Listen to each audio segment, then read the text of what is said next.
সংখ্যালঘু অধ্যুষিত এলেকাত কংগ্ৰেছকো পিছ পেলাইছে অখিল গগৈৰ জনপ্ৰিয়তাই। নামনি অসমৰ পিছত এইবাৰ মধ্য অসমত সংখ্যালঘু অঞ্চলত অখিল গগৈৰ নিৰ্বাচনী কুচকাৱাজ।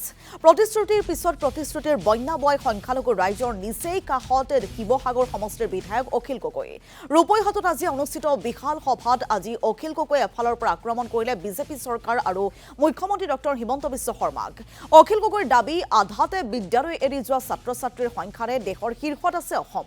ভুৱা এনকাউণ্টাৰৰ ক্ষেত্ৰতো অসম এক নম্বৰত বুলি ক'লে অখিল গগৈয়ে। মুছলমানক বাংলাদেশী বুলি কোৱা হিমন্ত বিশ্ব শৰ্মাই অশোক সিংহল ক'ত জন্ম হৈছিল জানে নেকি বুলিও প্ৰশ্ন উত্থাপন কৰিলে। মূল্যবৃদ্ধিৰ পৰা বদৰুদ্দিন আজমললৈ ভাষণত প্ৰতিটো প্ৰসংগত বিভিন্ন অভিযোগ ৰাইজৰ দলৰ সভাপতিগৰাকীৰ। জুবিন গাৰ্গ হত্যাক মুখ্যমন্ত্ৰী ডক্টৰ হিমন্ত বিশ্ব শৰ্মা চৰকাৰৰ আটাইতকৈ ডাঙৰ কেলেংকাৰী আখ্যা দিলে অখিল গগৈয়ে। ৰূপৈহাটত কাৰ বিধায়ক হ'ব, ৰাইজৰ দলৰ নে কংগ্ৰেছৰ? কংগ্ৰেছৰ সন্মুখত প্ৰত্যাহ্বান হ'ব পাৰে অখিল গগৈৰ আজিৰ এই জনসভা।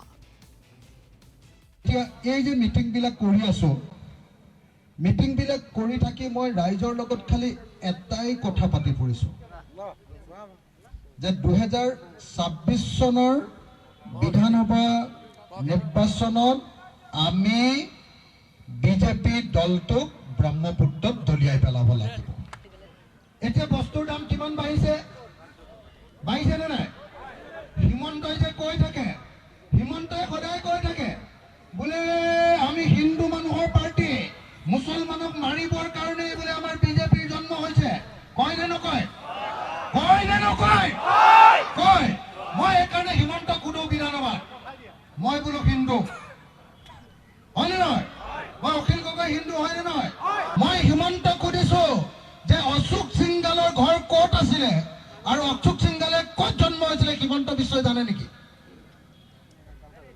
সেই অশোক সিংগালৰ হাতত দায়িত্ব দিছিলে যে অসমৰ সমষ্টিবিলাক পুনৰ নিৰ্ধাৰণ কৰাৰ সময়ত সমষ্টিবিলাক ভাঙি ভাঙি বিজেপিয়ে জিকিব পৰা কৰি দিবৰ কাৰণে দিছিলে দায়িত্ব। এটা মুৰ্গীৰ ডিম নৰেন্দ্ৰ মোদী শাসনলৈ আহোঁতে 2014 চনত মুৰ্গী ডিম এটাৰ দাম আছিলে 3 টকা। এতিয়া কেইটকা? কেইটকা? কমিলে নে বাঢ়িলে দাম? কিমান টকা বাঢ়িলে? কেইটকা? 3 টকাত 7 টকা যদি বাঢ়ে, 3 টকাত যদি 7 টকা বাঢ়ে, তেতিয়াহ'লে আপোনালোকৰ ইনকাম বাঢ়িলে নে নাই? অসমৰ শিক্ষা ব্যৱস্থাৰ কোনো উন্নতি কৰিব নোৱাৰিলে।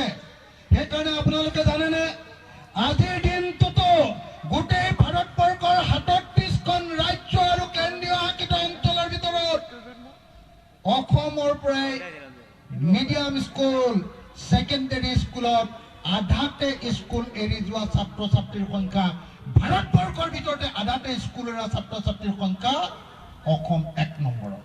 ভুৱা এনকাউণ্টাৰ কৰে, এই ভুৱা এনকাউণ্টাৰ কৰাৰ ক্ষেত্ৰত হিমন্ত বিশ্ব শৰ্মাৰ অসম ভাৰতৰ ভিতৰত 1 নম্বৰ।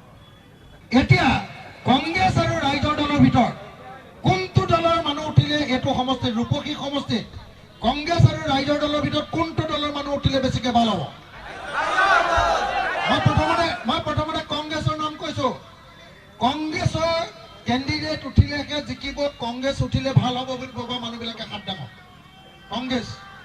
কংগ্ৰেছ